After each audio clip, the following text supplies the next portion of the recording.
any discernible substance which enters the body through a recognized opening and proceeds into the digestive tract invalidates the fasting unless it's a legally absolving excuse. So this definition here has a lot of parts to it, and the fuqaha, they delve into each part, and each sort of condition that's mentioned in this definition is very important. So the first thing that's mentioned is like a discernible substance. A discernible substance. So what does that include then? It includes any type of food, any type of liquid, any type of solid, any type of liquid.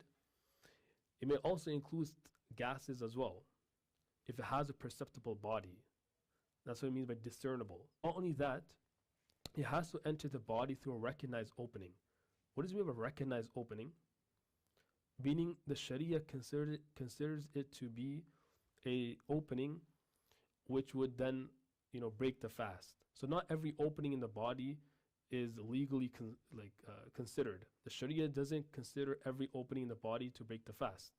There's actually only 3 openings that the Sharia considers. So one is the mouth, right?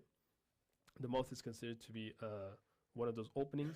You also have the nose, so the mouth, the nose, and also the backside, right? The backside as well. This is also considered to be a recognized opening.